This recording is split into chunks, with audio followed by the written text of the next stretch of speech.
Hi friends, இன்னைக்கு என்ன செய்ய போறோம்னா பலாப்பழத்தை வச்சு அல்வா செய்ய போறோம். அதுக்கு தேவையானது என்னன்னு பாத்துருவோம். பலாப்பழத்தை எடுத்து கிளீன் பண்ணி வச்சிருக்கேன். ஜீனியை மிக்சியில போட்டு ஒரு ஏலக்காய் போட்டு பவுடர் பண்ணி வச்சிருக்கேன். கார்ன்ஃபிளவர் மாவு 2 ஸ்பூன் எடுத்து வச்சிருக்கேன். தேவையான அளவு நெய் சேர்த்துக்கலாம். இப்ப நம்ம பலாப்பழ அல்வா செய்ய போறோம். வாங்க பார்க்கலாம். பலாப்பழத்தை வேக வச்சுக்கலாம். குக்கர் எடுத்து வச்சு நம்ம எடுத்து வச்சிருந்த பலாப்பழத்தை சேர்த்துட்டு கொஞ்சமா தண்ணி சேர்த்துக்கலாம். கொஞ்சம் தண்ணி சேர்த்துட்டு ஒரு 3 விசில் விட்டு ஆஃப் பண்ணி எடுத்துட்டு வந்துடலாம். 3 விசில் விட்டு அமர்த்தியாச்சு. பாருங்க எப்படி இருக்குன்னு, வெந்துருச்சு நல்லா. இப்போ தண்ணி இல்லாம பலாப்பழத்தை மட்டும் எடுத்து மிக்சி ஜார்ல போட்டு ஆற வச்சு அரைச்சி எடுத்துட்டு வந்துடலாம். வேக வச்சு ஆற வச்சு பலாப்பழத்தை அரைச்சி எடுத்துட்டு வந்தாச்சு. இப்போ நம்ம கேசரிக்கு எல்லாம் ரெடியா இருக்கு. இப்போ செய்ய போறோம். ஒரு வாணலி அடுப்புல வச்சுட்டு நெய் ஊத்திக்கலாம். நெய் ஊத்திட்டு நெய் காயட்டும் நல்லா. நம்ம அரைச்சி வச்சிருந்த பலாப்பழத்தில் சேர்த்துக்கலாம்.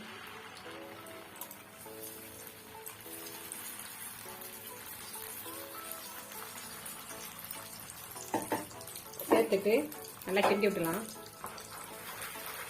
நல்லா கிண்டிக்கிட்டே இருக்கலாம். நம்ம எடுத்து வச்சிருந்த ஜீனியை சேர்த்துக்கலாம்.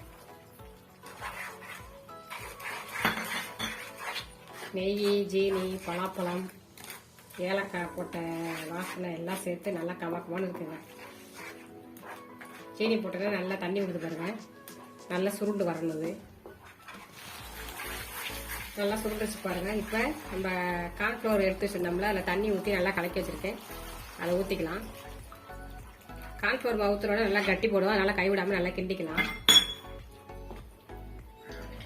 எப்படி பாத்திரத்தில் ஒட்டாமல் நல்லா சுருள சுருள வந்துருச்சு பாருங்க. சூப்பராக. அவ்வளோதாங்க. இதில் நம்ம முந்திரி, திராட்சை, பாதாம் எது வேணாலும் நம்ம நெய்யில் வறுத்து போட்டுக்கலாம். இப்போ அதான் அந்த அடுப்பில் வந்து ரெடி பண்ணியிருக்கேன். எப்படி பாத்திரத்தில் ஒட்டாமல் வருது பாருங்க. அவ்வளோதான். இந்த மாதிரி வந்துருச்சுனாவே ரெடி ஆயிடுச்சுன்னு அர்த்தம். இப்போ பாதாம், முந்திரிலாம் நெய்யில் வறுத்து நம்ம வந்து சேர்த்துக்கலாம். நெய்யில் வறுத்ததை எடுத்து இதில் போட்டுக்கலாம்.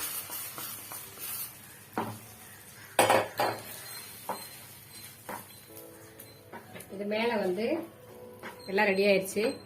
இப்போ வந்து கொஞ்சோண்டு பலாப்பழத்தை சின்ன சின்னதாக கட் பண்ணி வச்சிருந்தேன். நம்ம சாப்பிடும்போது வாயில் தண்டு போடும்போது டேஸ்டாக இருக்கும். அதனால அதையும் வந்து சேர்த்துக்கலாம்.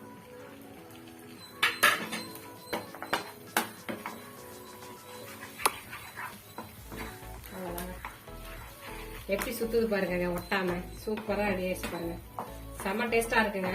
இந்த சீசனில் கண்டிப்பாக ட்ரை பண்ணி பாருங்க. இப்போ எல்லா இடத்துலையும் பலாப்பழம் வைக்கிது. வாங்கி இது மாதிரி செஞ்சு சாப்பிட்டு பார்த்துட்டு சொல்லுங்க. சூப்பராக ரெடி ஆயிடுச்சு பாருங்க. பலாப்பழ அல்வா ரெடி. கண்டிப்பா ட்ரை பண்ணி பாருங்க. வீடியோ பார்த்ததுக்கு தேங்க்யூ.